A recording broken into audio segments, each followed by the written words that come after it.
Good morning. Hey, Tim, what's going on, man? Let me clean this camera off. It's beard oil. It's every time I talk on the phone, I have oil in my beard, and then it makes my screen. So I'm not a pervert. It's beard oil. I'm sure. Well, first things first, I Likely story. appreciate you. It's not often that someone in your position that is probably up late the night before agrees to do an interview at 10:30 in the morning. So, and not only that, but you're also early, which is, I mean, come on, man. Yeah, no worries. We're actually up on the East Coast. Drove till about midnight or one last night, and just getting rolling. Got to get to the venue. So Well, I appreciate you taking some time. We'll talk about. I know you're on the tailgate tour right now. You're doing some radio shows in between. You've got a new album coming out here on my birthday, no less. So we'll talk about that coming up here in a bit too. But normally, when I talk to an artist who just had their first charting rock single, there's not a lot of backstory there. So we're talking, where did you guys meet? How did the band get started? Your situation is totally different because you've been doing this for a while, sort of on the other side of things, the Nashville side of things. Why did you decide? What led you to now putting out this rock record coming up on July 12th, Savage? What got us to this point? man, I've always had 1 foot and at times 2 feet in the rock lane. I put an album out probably 8 years ago called Tim Montana and the Shrednecks, and it's just headbanging stuff. It just never fit in Nashville. And then I'd like make a hard, that was pretty heavy. Then I'd dial it back and try to fuse country and rock and find the like perfect formula. And then all of a sudden with Devil we're like, oh, let's just do rock.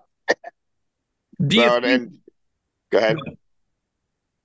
And they never played any of my stuff on the radio, so that's the funny thing. Like everyone's like, "Oh, you're coming over from country." I'm like, "Yeah, they never let me in. I've just kind of finally messed around and found a home." So that's why I'm like, let's keep rocking this rock stuff because it's what I grew up listening to. Do you think that I mean, you and I are pretty close to the same age, and there was a point where, growing up, if you listen to rock, you listen to rock. You couldn't go listen to hip hop or country. If you listen to country, you couldn't listen to, like, there was this weird, you had to be one thing or the other. You couldn't be both. And now you see this crossover with, I mean, obviously Jelly Roll is an anomaly because that dude is just, that thing is blown up. But now you see with the Spotify's, you can create your own playlist. People are have no issue listening to all sorts of different things. Does that make it easier with that crossover now for you to go, you know what? Yes, I had this, but I also do this. Does that lend itself to you, kind of really, going into the rock side of things, sort of jumping in 2 feet in or whatever I'm trying to say? Yeah, I think 100%. And there are people that have come out and seen me with Staind that have seen me with country artists, and I think in the music lane, it's been the past. You had to be one thing or the other. Very rarely did it work to be both. But I think you're crazy if you don't think that most people have, if they have a Stain CD that they don't have, or that they listen to Stain, that they're not listening to Dr. Dre and like, it's just like people like music. It's like I'm sure you listen to other stuff than rock. So it's interesting that forever artists weren't allowed to do so, but yet everybody else had pretty diverse taste in music. So Yeah, I mean, it's weird. We do a morning show here, and everything we use coming out of commercial breaks is hip hop stuff. And we've had people, ask us, like, why do you do that? And I mean, if it's got a good beat, if it's fun to listen to, man, like, who cares? Like, we need to get away from just being pigeonholed into, you listen to this, you listen to that. And I think this crossover stuff and what we're seeing now is going to open up a world of possibilities when it comes to seeing different collaborations and different people working together. And you've had those opportunities. yeah, I just breezed on social media and saw that Beyonce has the number one country song on radio this week. I'm like, interesting time to be alive. Let's roll with it, baby. It's just music. As long So as it makes the world a better place, who cares? exactly right. So you go, a handful of years ago, you go to Nashville, you do the country thing, the Southern rock thing for a bit, and that works out. And they get introduced to people like Kid Rock. Yeah, Billy Gibbons, obviously, if you listen to read different interviews, you and Billy are tight. And people have the chance to meet their idols all the time, but it's not often that somebody becomes very good friends with, does hot sauces with, buys property with their heroes, their idols. Would you ever imagine, when you met Billy for the first time and you guys jammed for the first time, would you ever imagine your relationship being where it's at now?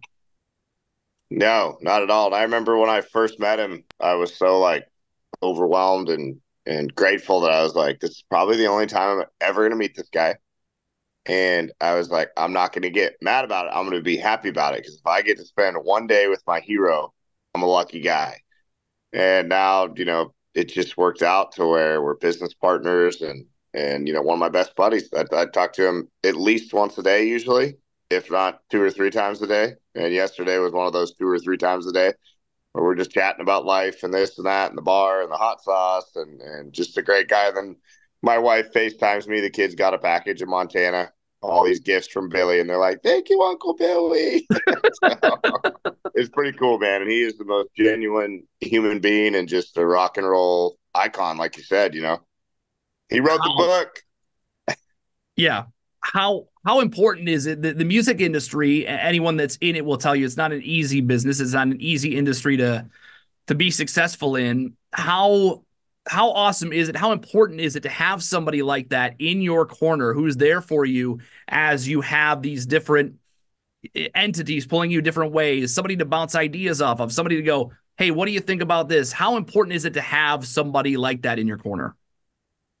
Yeah, I think it's very important. And if nothing else, like to 11 years of friendship to see how he rolls with it, and for him to be a role model and to come into my life very early in my career and see how someone at the top behaves and how humble he is, right? I mean, people could stop him on the street and he will sign any autograph, take any photo, and it just treats everyone with respect and dignity.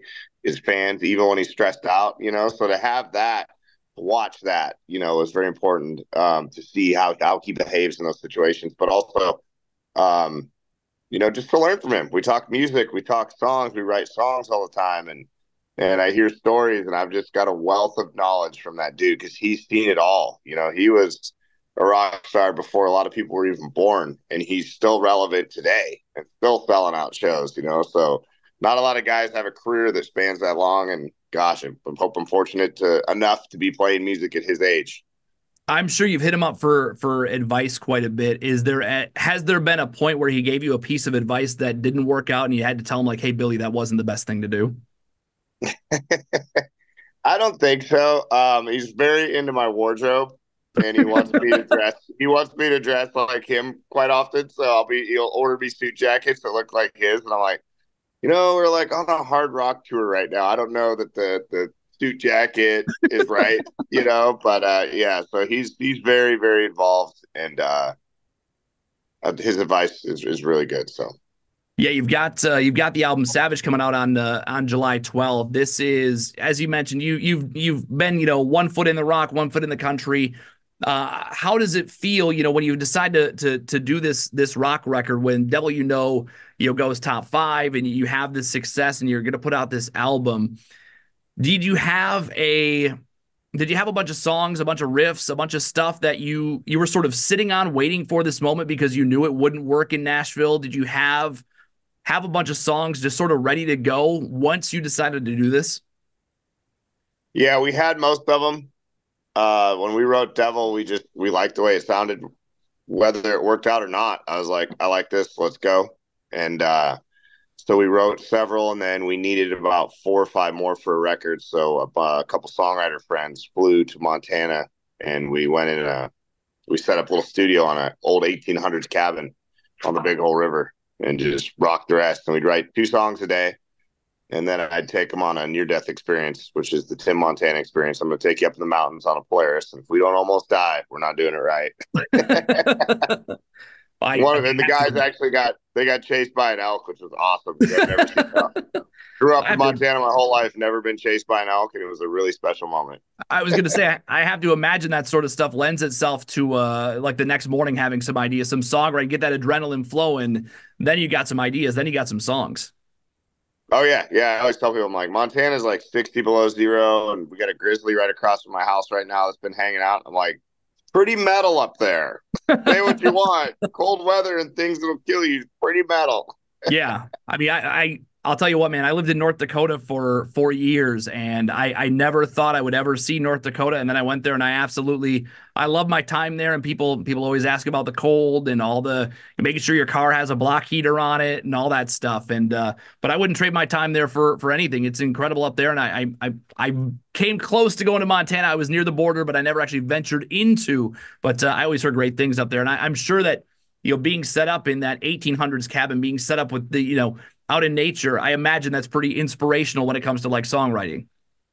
Oh yeah. Yeah. And if you step away from the house, there's no cell service for like 30, 40 minute drive. So like we could really focus and lock. And it was so anyone that's like, I have a very select people I'll write songs with. And that now that I've moved out of Nashville, I'm like, hey, if you want to write Wise River, Montana. But they think it's cool because they're like Tim and Billy on an old Western lodge in the woods. They're like, so they want to write there, right? 'Cause, Right. Billy's involved and we're decorating the bar with guitars. And Billy just sent me two Leonard Skinner signed guitars to hang on the wall. He's like, here you go, brother. He's setting up all this memorabilia. So it's a really cool spot. That's awesome. Do you feel now that you're writing this album, Savage? It's going to be out on July 12th. You're writing, you're recording. Do you feel a sense of freedom because you don't have to? Country feels like I don't know a lot about the genre. It's never really been sort of my thing, but I feel like there can be some we'll say some conformity there where you're not able to maybe do everything you want to do. Do you feel a sense of freedom when you're writing this album that you can basically do whatever the hell you want? 1,000% for the first time in a long time. Because you're right. I mean, country has a form and it's like right here. Like it has to be within. And that was the biggest thing that, I write songs for a pretty big company in Nashville. And they'd be like, dude, you can't write about that stuff. It needs to be. And when I'd go, and I've had some cuts with other artists and I'd go write with some successful country ones. And, they're just like, you can't say that, dude. And I'm like, why? And they're like, radio won't play it. It has to be about certain things. It's right here. And then I start writing in rock and I'm like, I've got a single about the apocalypse. And I'm just screaming how the world's ending and, everyone's selfish, this, that. I'm like, but yeah, like the chains are off. And even yesterday we were listening to some songs, like a 2000s rock playlist. Me and my band are just like, dude, the creative freedom in this lane. And then getting to be on, you see Staind singing their stuff on this tour, and then Seether and Saint Estonia and some of the guys from 3 Days Grace. And I'm like, man, you got everything from I Hate Everything About You to It's Been a While, and all these just different things. It's like rock and roll is creative freedom, it's expression, and you can look and dress how you want. And yeah, so I am thrilled to be accepted by this community and having a blast. You just dropped the title track from the album not too long ago. What is it about that song in particular that led you to give the album that name? I just thought it was cool. It felt right when we started. We didn't know the album name, but we went and shot all the album photos in Montana. And this, the theme Savage, I got in the middle of the Big Hole River and it's probably 10 degrees out, maybe less, maybe colder.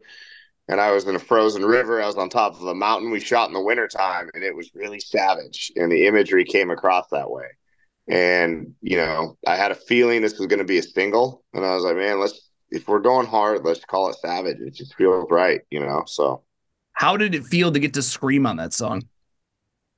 it felt great. I mean, I definitely hurt my voice on this song a couple times. The Loudwire guys wrote about it. I went in and got a scope. They're like, you have blood in your vocal cords. And I'm like, yeah, that means you're doing something right. You got to include that in like what do you do like the special edition, like include those photos in like the Yeah, exactly. just to show people. You've been out on the tailgate tour. You played a couple of shows there. What's it been like to be able to play some of these new songs, play some of these songs in front of a rock crowd, in front of Staind fans and Staind and Seether fans and Seether fans? What's it like playing these songs in front of a rock crowd? It's been great. It's been great. And we come out swinging for the fences. We're a very energetic bunch of guys, so we go hard. And then the wildest thing too is like by the time I get, they're like, "Who's this guy?" And then by the time I get to Devil, they're all singing along, and I'm like, "Oh, well, that's what that feels like." I mean, just like the verses too, and I'm like, "Oh man, rock radio, nailed it!" So really cool. Yeah, what's it? I mean, I'm always curious when you're on a bill with four bands and you're the first one going on as everyone's coming into the venue. They're trying to find their seats. They're grabbing a beer. You're up there playing. It's not the biggest the crowd's going to be. What's the goal when you're the first band on stage and you're up there? I mean, you've got a relatively short set. What do you hope to accomplish in that like 30-minute set? Yeah, you just got to grab them quick, man. So that's why we really pick our set list. When you're that short, you don't do anything mid tempo, ballady. You come out super hard, and then I'm pretty notorious for my stage banter. I'm a pretty funny guy. Sometimes I get a little edgy, Okay. and in between, my guys are like, "All right, here's your break to talk. Don't talk too much." But then I'll just kill them with, my little bit of my story. I'll be like, "Hey, man, I'm from a trailer house in backwoods of Montana." People are kind of looking up like, "What?" So then you just hit him with another song and get him headbanging. So it's very when we have an hour set, it's a very different thing, right? You go out and there's a build. You come in heavy, and then you go back down and get him with a mid tempo or two and come back. But like the dirty 30s, man, it is full send. Try not to break your neck. Don't fall off the stage. You're out there right now with Staind and Seether. You've got dates this summer with Candlebox and Bush. What's it like? As I mentioned before, you and I are very close to the same age, so we grew up on the same stuff. And I've had the chance to meet some of these guys over the years. What's it like getting to watch some of these bands night in and night out? What's it like sharing this, knowing you're going to share the stage with Gavin Rossdale for a stretch of dates and with Kevin and the dudes from Candlebox? What's it like as someone who has been at this for a long time, but having the chance to share the stage with those bands that have been doing this for so long? It's awesome, man. I mean, they're the ones having us out, so you got to treat it, respectfully. Obviously, you're out there, and it's their stage, and it's a dream come true to get up there. But you want to crush the crowd, win everybody over, but also make friends, and that's been something we're really good at so far. But just sharing the stage with your heroes, like don't ever forget that stuff. And you see a lot of opening guys go out and they get one opportunity to open, and they think they are those people, and it's like no, those guys are in that stage, and you're a guest.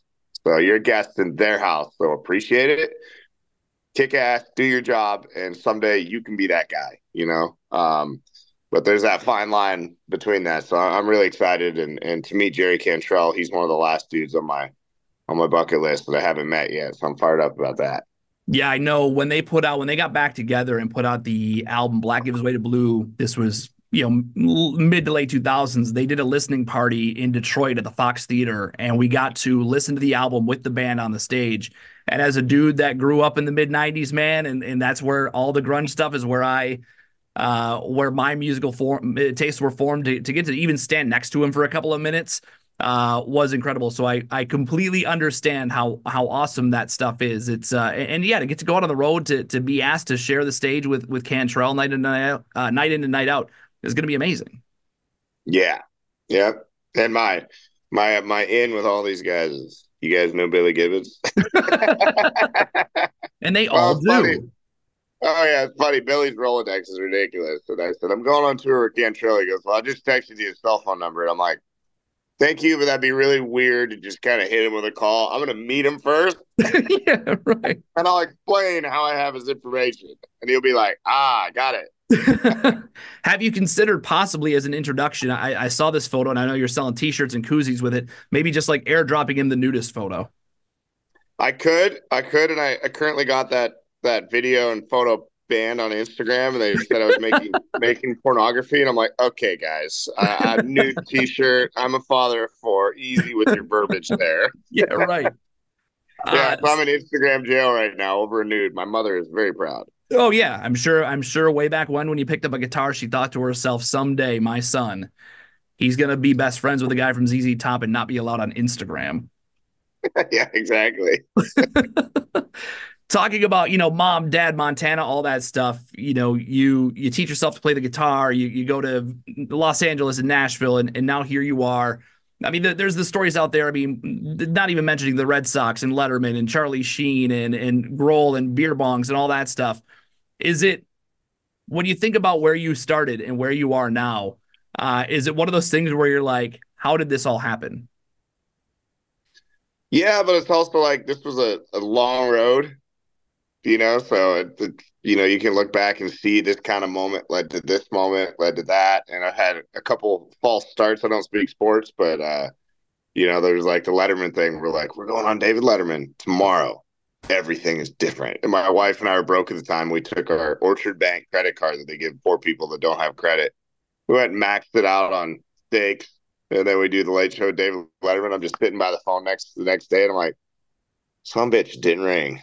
It's like, all right, we're gonna figure out how to pay this credit card off, go make another record. I mean, I've made like 7 albums somehow, and I'd always be borrowing money from this guy. Like my brother loaned me a lot of money. My wife would do this and that, and hopefully nothing crazy to get that money. But yeah, so it was always beg, borrow, and steal.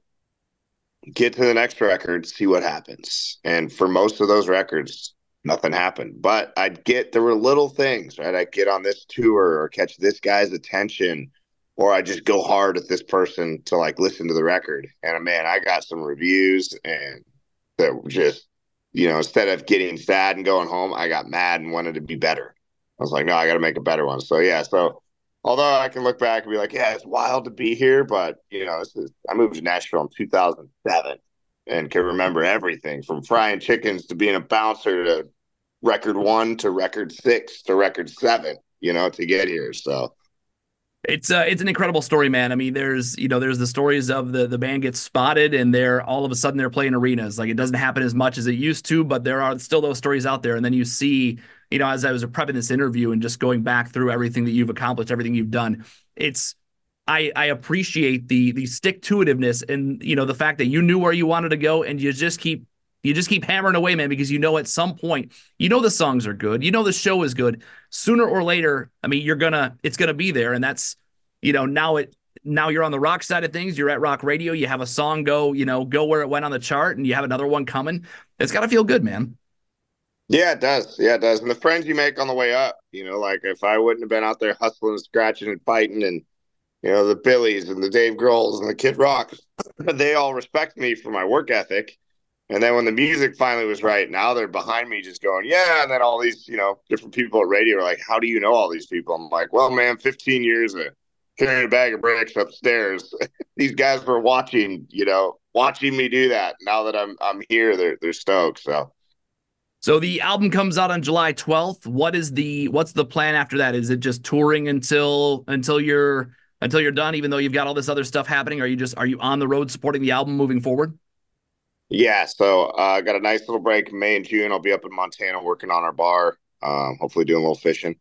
And then the album comes out July. Kick off the Bush tour, and I'm sure there's going to be a big fall tour. It's not announced yet, but keep an eye out because there will be a fall tour, and then also another tour that starts in January. I can't announce that yet either. So yeah, we're going to tour until the wheels come off. So I just want to tell my kids, it's nice to know you guys. I hope you do well.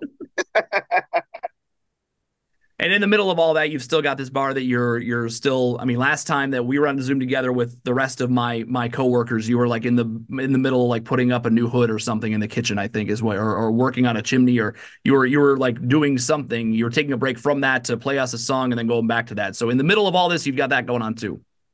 Yeah, I've learned a lot about commercial hood replacement. Ripped one out, replaced the motor in it, and then got it put back up. So we have the Wise River Club in Wise River, Montana, which is it's really cool. I didn't know that both these things are going to happen at the same time. Music blows up, bars blowing up. I'm like, huh. So I'm in it now, but I love it. Keeps me busy. And this summer we got a lot of between me and Billy's Rolodex. You're going to see some very interesting celeb pop-ins that have already planned their fishing trips this summer. So I'm excited. That's awesome. Yeah, go find Tim Montana on Facebook. Check that out. Wise River Club. Check that out. So much going on in the world of Tim Montana. And man, it's just after we did that Zoom a couple of weeks ago with the rest of the programmers, I knew I wanted to get a chance to talk to you just because you seem like a genuinely a fun dude. And it's awesome to see, like I said, people that have worked their asses off to get to where they are. And it's good to see good things happen to good people, man. And I appreciate you taking a couple of minutes here.